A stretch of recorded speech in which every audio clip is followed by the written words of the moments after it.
Hey guys, this is Sky from AlarmLink Labs. Very excited today to show you our new web interface for the Alarm Enthusiast group. A lot of time and effort has gone into building this interface. It actually just talks to our back end, but this is our alarm monitoring dispatch software.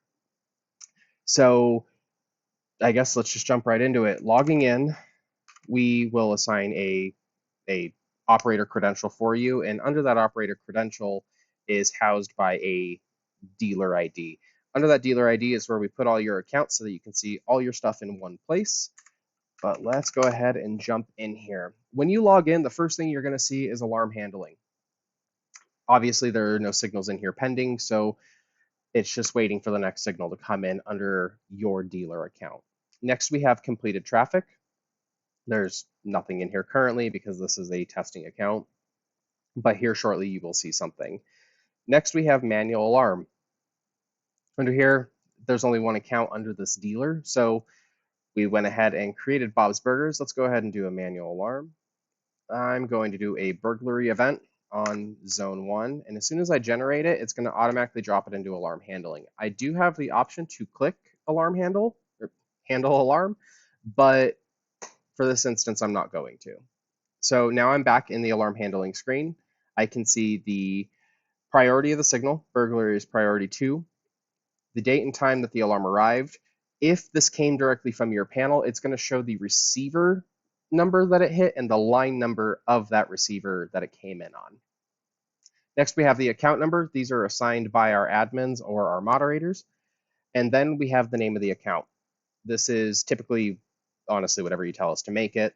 Next is the group. This is your dealer ID. So this dealer is just called test. Next is your open and close. So if your panel is set to send openings and closings, whenever the signal comes in, this is what is supposed to be the current state of the panel when the alarm was received.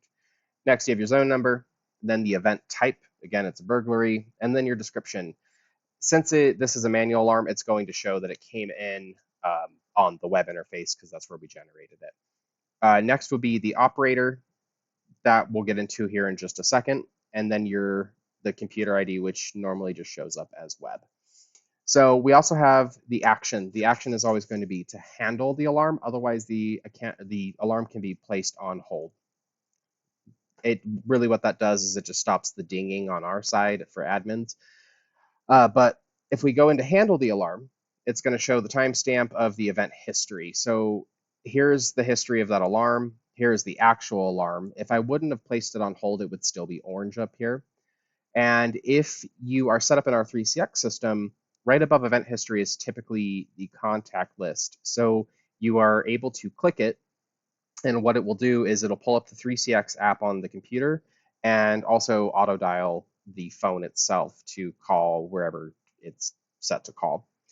Next, we have operator comments. So, we're just testing on this one. And then we have our disposition code. So I'm going to just go ahead and set this one as a full clear. These do show up on reports. As of right now, the only people who can pull reports are the admins and moderators. But if you ever ask us for it, we will go ahead and pull it for you.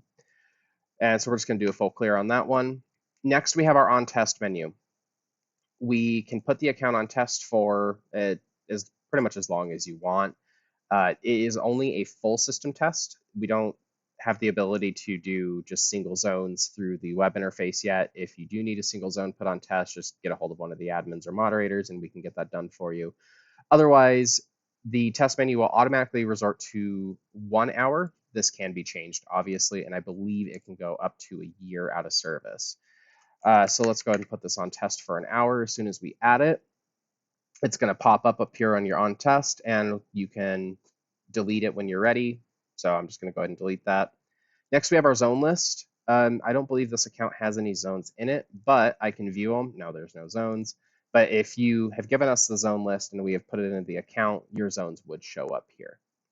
Next, we have the telephone interface phone numbers. So if you are on the TandemX system, you are able to add your TandemX phone numbers into our interface, and once this is done, you can actually call up our web interface, essentially, or our software, and put the account on test, remove test.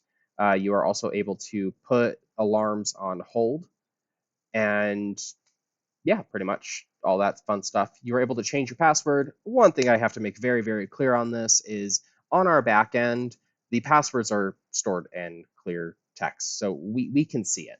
So don't ever use anything, you know, that you don't want others to see. Well, the admins and actually just the admins. And then lastly, you have your log out. So this is pretty much the gist of the web interface, and I guess it's mad at me now, but if you are interested in joining our enthusiast group and being able to monitor your own accounts and play with the software, go ahead and join our Discord group. You can find us at alarmlinklabs.net, and under monitoring, there is a join group button, and feel free to join. Thanks, guys.